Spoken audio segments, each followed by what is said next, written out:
So I finished day 3's book in the nick of time last night. I finished it, I think, with like 5 minutes left of the day. But I did finish 𝖜𝖊𝖑𝖈 by 𝖜𝖊𝖑𝖈. I love this book. Okay, I love 𝖜𝖊𝖑𝖈's story. And there is so much like, I say so much animosity. They have such a complex relationship when you consider how they first meet, how they meet again the second time, and you know, a lot of their interactions from the start of the book.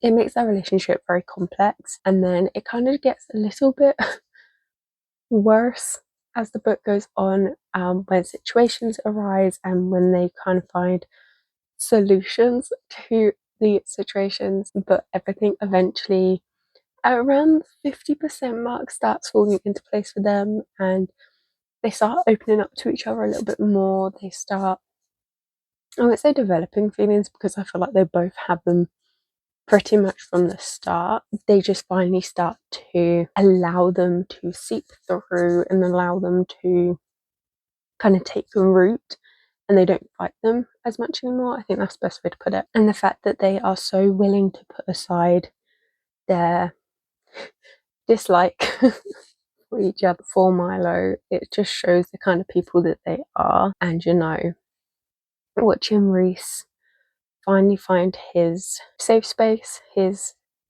place in the world, and find somewhere that he can finally call home, it had me. Okay, yes, I was tearing up at points, and anybody who knows me knows it doesn't take a lot to make me tear up. So yeah, I love that for him, and him having his happy ending, and you know, his I loved him getting his acceptance, as in like people accepting him for who he is and loving him for who he is. I just loved that. And Tabitha is a very strong character. She very much puts everybody else's feelings and needs above her own, and she just like works on the back burner of like whatever she has left, she'll deal with them for herself. But it's not very often that she puts herself above anybody else, and for her to have Rhys, who finally puts her above him and makes sure that she's being looked after, make sure she's being cared for, and